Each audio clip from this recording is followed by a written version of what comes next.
Oh, really? To correct this, should we try a vasectomy? Vasectomy for masturbation. What was their logic? 우리는 닥터 friends. Hi, Dr. Friends. Yes, today we're thankful bizarre medical history. Thankful and bizarre. Quite unique. They're clamoring for a book. I know, right? I consult many books, so it might not be easy. Writing a novel. Reenactment on the show Surprise. Make it content. You know, our broadcast appeared on Surprise? What? Gloves history. Really? Aired after our show. Really? Reference stars? What? They're watching. Thank you. Anyway, today, vasectomy history. Sounds scary. Preparing. I thought it needed its own session. Some don't know vasectomy. What's vasectomy? Explain. Urine and semen paths differ. That's right. Path from testicles to urethra.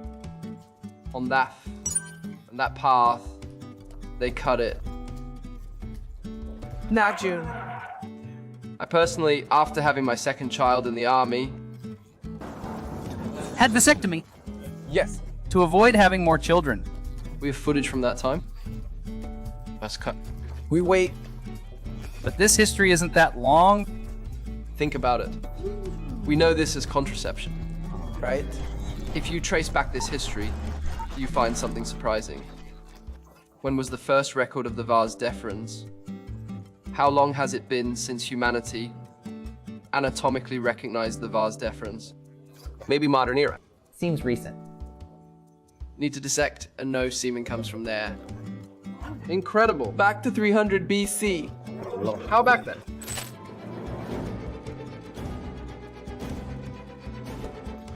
They were really keen on this, even if other dissections were unclear.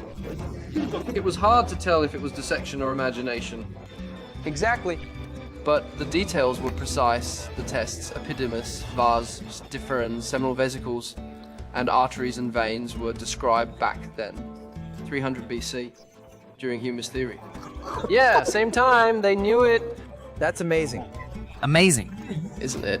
But even long before that, they knew that some part of the tests was related to male reproductive function. Already? Yeah, way before. They were keen. How did they know? It's the history of war. I have a friend, Chang Yun. He was healthy with lots of hair. We fought with the upper village, he got hit, and it was gone. It got cut. It got cut off.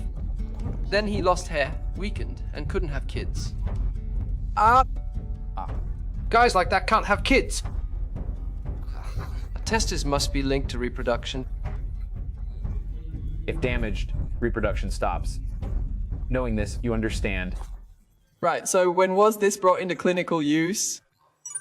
You know about eunuchs, right? When was the first record of a eunuch? Wasn't it China? No. 21st century BC. Really? Records exist of Sumerian eunuchs with removed tests in the 21st century BC. Isn't Sumer in Mesopotamia? Yes, in Mesopotamia, one of the first civilizations. It was like a primitive vasectomy aimed at removing reproductive function, especially for the king's concerns. Right. They did it for protection, but didn't know exactly how. Removed all. Really horrifying. Vasectomy has a 4,000-year history. With trepanation, old. Wow, it really is. Weren't there concerns about infection and complications? Records show that, according to Chinese records, about half of them died. Back then, becoming a eunuch wasn't something a regular person would do. It was usually people who were very poor or the children of traders who had no other path to success. Since becoming a eunuch allowed you to stay close to the emperor and gain power, they went in with tremendous determination. They used something like a cauterizing iron to stop the bleeding. There were in special tools for it. But these things differ by country.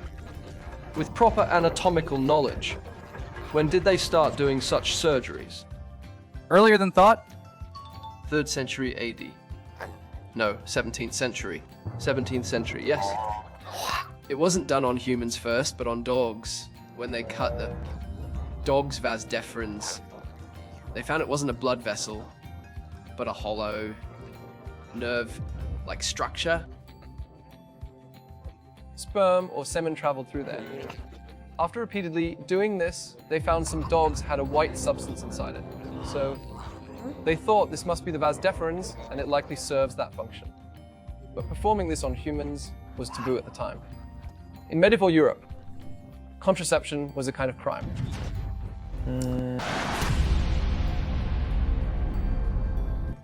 Back then, even masturbation was considered a crime and was punishable because religiously the union between man and woman was seen as a sacred act meant for procreation. To avoid that with surgery, that was extreme heresy. If performed, both doctor and patient risked death. Devil's surgery. Devil's surgery. Devil's surgery. That's how it was back then, but it was only applied to humans in 1857. From medieval to modern. Yes, after medieval times and the Renaissance during the Industrial Revolution, a French urologist, Louis Auguste Mercier, was remarkable. But vasectomy had a different purpose back then. Why then? Now it's to prevent having more children. Exactly. Nowadays, it's to block sperm production. But back then, prostate enlargement made urination difficult. Right. So, the vasectomy of that time, although called a vasectomy, was essentially like castration. The testicles were left inside, but they lost function. What is it? Without male hormones, prostate enlargement naturally improved, or at least didn't get worse. Removing the entire testicle looked bad and was horrifying for the patient, so they precisely stopped hormone secretion instead. What year was it? 1857? Anesthesia? Oh, man again. Either anesthesia was available around 1850. That's a relief. Think about it. Prostate enlargement affects urination, and doing that without anesthesia. Exactly, so Unthinkable. Really horrible. There's a report of improved urinary symptoms. Of course, more common is prostatectomy, but it's really daunting because it's open surgery. What's open surgery? It's where you cut open the abdomen to reach and cut the prostate. Because of this, Louis Auguste Mercier created this alternative, but it was seen as diminishing masculinity. People were divided between removing the prostate directly or opting for fear. Then someone thought, what if we just tie off the vas deferens? Then rejuvenation could be possible. Semen. With this idea, male hormones would focus on enhancing vitality rather than producing sperm, possibly resulting in rejuvenation. back then there seemed to be logical some back logic to it. then. In 1920, an Austrian physician named Eugen Steinitz thought this. With hormones emerging, they realized declining sex hormones reduced energy. In America, radiation was a proposed solution then. But this person aimed for less harm. Dreams, hopes, and ruin.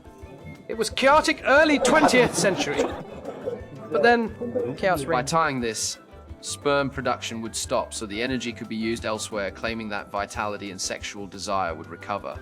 The strange thing is, after the surgery, there were reports from Vienna that people felt better. There was likely a placebo. Regarding vitality, placebos are strong. Oh, incredibly strong. Surgery for vitality, then you just have to believe it. Anyway, when you do something invasive, You've done it. the placebo effect can be significant. Very significant. In 1920, over 100 male scientists, doctors, professors, and wealthy, educated men in Vienna underwent this so-called rejuvenation surgery, a vasectomy. Dr. Steinach called it the Steinjuvenation surgery, and it was a trend in Europe. No Nobel Prize, No Nobel Prize. A Nobel for this. but for lobotomy.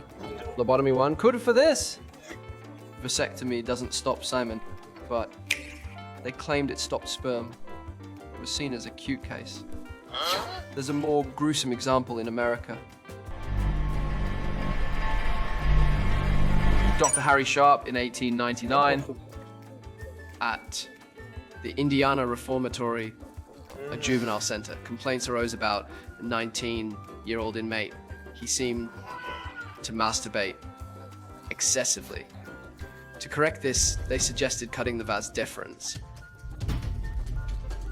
Cut it for masturbation. So what was the logic they were thinking? If they stop sperm, might somehow reduce. Then maybe his urges will decrease. That's what they thought. Maybe possible. They cut it. He reported. Personality improved. He stopped masturbating and seemed smarter. It's nonsense.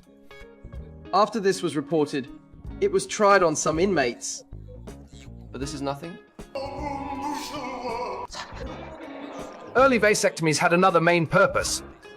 At that time, a very disturbing and horrific theory became popular. What? Where? Eugenics. There are superior and inferior genes, so it's right to eliminate inferior ones. This mindset emerged. Generations? Yes, for future generations. So they did involuntary vasectomies on criminals and the mentally ill. Horrible. Horrible history. It's mixed.